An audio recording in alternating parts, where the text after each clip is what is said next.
오늘 제가 나누고 싶은 이야기는 머신러닝 엔지니어의 현재 트렌드와 또 머신러닝을 하기 위해서 준비해야 되는 스킬셋이 어떤 것인지, 마지막으로 현재 만약에 머신러닝 엔지니어 면접을 본다면 어떤 점을 준비해야 되는지, 이런 것들에 대해서 이야기를 해보고 싶어서 영상을 켰습니다. 안녕하세요. 저는 현업 머신러닝 엔지니어입니다.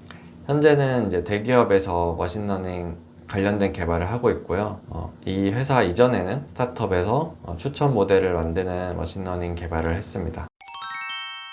최근에 머신러닝 엔지니어 동향은 어떤가요?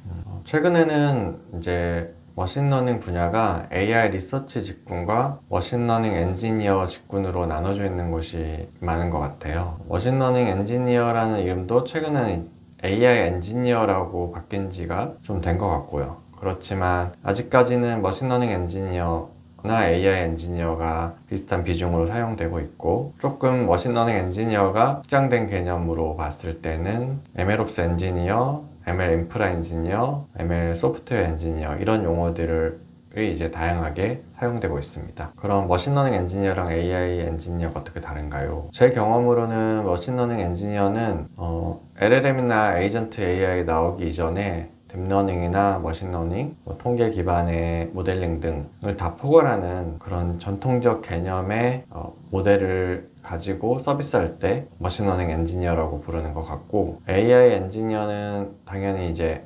LLM이 나오고 난 이후에 제네AI 서비스나 에이전틱 AI나 이런 것들로 서비스를 하는 경우에 AI 엔지니어라는 용어를 많이 쓰는 것 같습니다.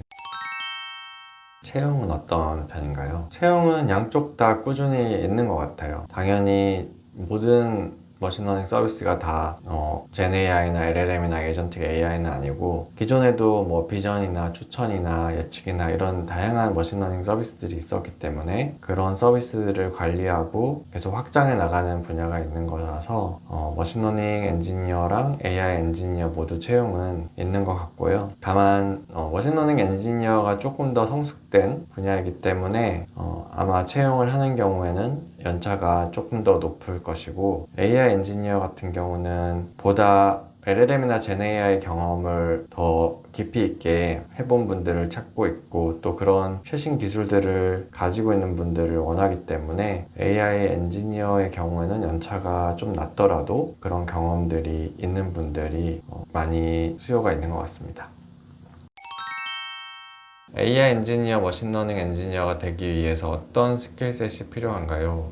우선 AI 엔지니어, 머신러닝 엔지니어가 굳이 이런 이름을 붙여서 잡포스팅을 하는 이유는 다른 소프트웨어 엔지니어링하고 분야가 다르기 때문입니다. 쉽게 말해서 AI 서비스를 만들기 위해 개발에 특화된 엔지니어를 채용하기 위해서입니다. 당연히 AI에 대한 이해가 필수적이라고 할 수 있습니다. 지원하고자 하는 포지션에 맞는 AI 머신러닝 지식이 있어야 됩니다. 경우에 따라서 매우 구체적일 수도 있고 여러 가지 범용적인 지식이 요구될 수도 있습니다. 회사가 이미 크고 유명하다면 구체적인 지식을 요구할 수 있고, 초기 스타트업이나 SI 회사라면 대체적으로 전반적인 역량이 있는지를 확인할 수도 있을 것 같습니다. 구체적인 스킬셋이라고 한다면 먼저 AI 기술에 대한 부분이 있을 것 같고, 그 다음으로는 소프트웨어 전문성이 필요하다고 볼 수 있을 것 같습니다. AI 기술 관련해서는 리서치 포지션이 아니라면 연구 역량이나 최신 논문 이해까지는 요구되지 않는다고 생각합니다. 대신 AI 기술에 대한 이해는 필수적이고, 널리 알려진 논문 등을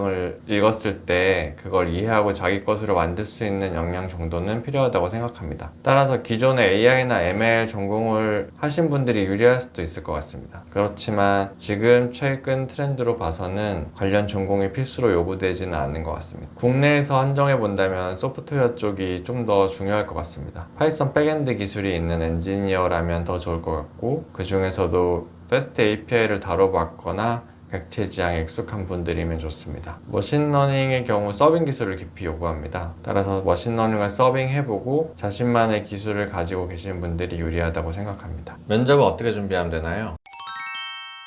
서류 통과를 하는 경우 기술 면접을 보게 되는데, 이때 구성 요소는 세 가지 정도 되는 것 같습니다. 먼저 라이브 코딩, 그리고 프로젝트를 통해서 보는 기술 역량 확인, 마지막으로 아키텍처 디자인입니다. 라이브 코딩 같은 경우는 그렇게 어려운 걸 보는 건 아니고, 지원자가 파이썬을 사용할 때 메모리에 대한 이해를 가지고 코딩을 하고 있는지 혹은 시간 복잡도에 대한 이해를 가지고 코딩을 하는지를 확인하기 위한 문제가 많이 있습니다. 리트코드와 같은 사이트나 백준 웹사이트에 가게 되면 그러한 어레이들을 다루는 문제들을 보실 수 있을 거예요. 흔히 이제 스트링 또는 문자열 관련된 문제라고 하는데, 이런 문제들의 특징이 시간 복잡도나 공간 복잡도를 너무 많이 쓰지 않으면서 공간 복잡도가 보통 제곱으로 늘어나지 않도록 제어하면서 문제를 푸는 그런 형태의 문제들이 많이 있습니다. 그래서 그런 문제들을 연습해 보는 거를 추천을 드리고요. 만약에 이제 SQL 문제를 풀게 된다면 SQL의 경우에도 마찬가지로 어떤 레프트 조인이나 라이트 조인, 아우터 조인 등을 해야 될 때 너무나 크게 조인돼서 메모리에 문제가 생기지 않게끔 SQL을 짜는 그런 형태의 문제들을 연습해 보기를 추천드립니다. 두 번째로 중요한 거는 이제 본격적으로 프로젝트에 대한 질문들이 나오게 될 텐데요. 프로젝트에 대해서 본인이 썼던 내용들을 설명하게 될 거예요. 그래서 보통 프로젝트를 무엇을 했다, 어떤 기술을 써서 어떤 구현을 했다, 그리고 실제로 이 서비스가 어떤 임팩트를 가졌다라고 본인이 설명할 경우에는 기술 면접이기 때문에 해당 프로젝트에서 어떤 역할을 했는지, 그리고 이 프로젝트를 하면서 가장 기술적으로 어려웠던 게 무엇인지 이런 걸 물어볼 수도 있고요. 근데 가장 중요한 거는 이 프로젝트를 하면서 실제로 어떠한 이제 디자인 속에서 구성 요소들을 만들었는지를 여쭤보게 될 거예요. 그거를 여쭤보는 이유는 이 프로젝트를 하면서 그냥 쉽게 말해서 뭐 그냥 가져다가 쓴 것은 아닌지, 요즘 같은 경우는 AI를 그대로 사용해서 코드를 작성할 수도 있잖아요. 그래서 그런 것들을 별 생각 없이 바빠서 썼다고 한다면 크게 기술 면접에서 좋은 점수를 받기는 어려울 것 같고요.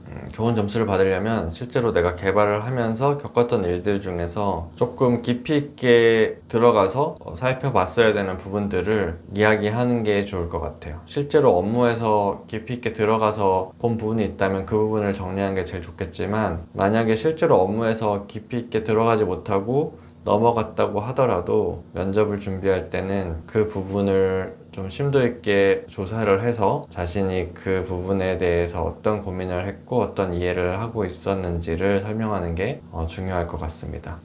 마지막으로 이제 아키텍처 디자인이 있을 텐데요. 아무래도 연차가 낮을 때 아키텍처 디자인을 생각하면서 하는 것은 쉽진 않거든요. 하지만 최근에는 제 생각에는 워낙 이제 코딩이 자동화되고 AI로 할 수 있는 게 많아지다 보니까 이런 아키텍처 부분에 대한 것이 강조가 안 될 수가 없을 것 같아요. 아키텍처라고 하면 크게 보면은 소프트웨어 애플리케이션을 디자인하는 그런 것들 있잖아요. 예를 들어서 뭐 스트리밍 서비스를 하면은 카프카를 쓰고 플링크를 써서 뭐 어떤 데이터 웨어하우스에 데이터를 넣었다, 그리고 뭐 이 과정에서 어떤 데이터베이스를 썼고 어떤 뭐 스토리지를 썼고, 이런 것들을 포함하는 게 이제 애플리케이션 설계이고, 이런 부분들이 이제 과거에 데이터 엔지니어링이나 머신러닝 엔지니어링 쪽에서 많이 물어봤던 주제예요. 그래서 뭐 실시간 스트리밍 처리, 그리고 뭐 대용량 데이터 처리, 혹은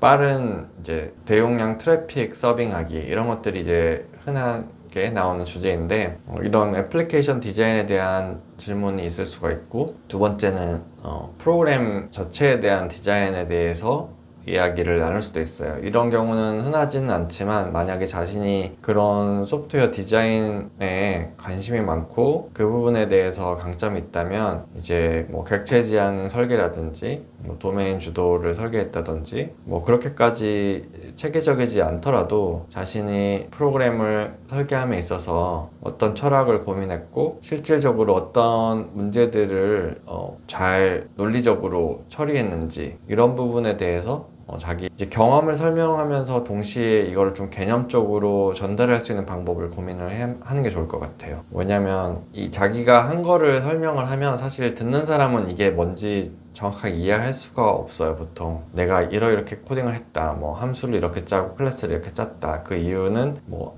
저희가 만드는 소프트웨어에서는 이런 부분들이 어떤 역할을 했기 때문에 자기가 이렇게 짰다. 뭐 이렇게 얘기를 하는 경우가 있는데 그렇게 설명해도 듣는 사람은 저 사람이 뭐를 프로그래밍 했는지 이해하기가 너무 어려워요. 그래서 이거를 그러면 쉽게 전달하려면 어떻게 해야 되냐.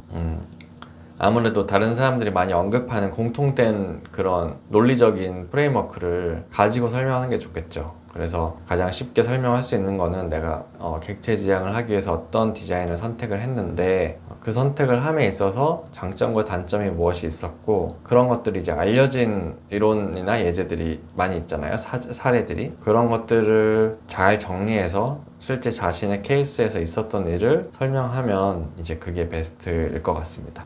네, 그러면 오늘은 이제 여기까지 간단하게 머신러닝 엔지니어 면접에 대해서 알아봤고요. 머신러닝 엔지니어를 준비하시는 분들이 매우 많을 것 같은데 제가 부족하나마 제가 겪었던 범위 안에서 설명을 하려고 노력을 했으니 혹시 더 궁금하신 점이 있으시면 이제 댓글을 달아주시면 제가 뭐 틀릴 수도 있고 제가 현재 트렌드를 다 모를 수는 있지만 그런 부분들을 최대한 답변을 해드리면 좋을까 싶어서 영상을 만들게 됐습니다. 그러면 관련된 다른 또 머신러닝 엔지니어나 머신러닝에 하고 싶어 하시는 그런 많은 준비생들을 위해서 또 좋은 영상을 제가 가지고 돌아오도록 하겠습니다. 감사합니다.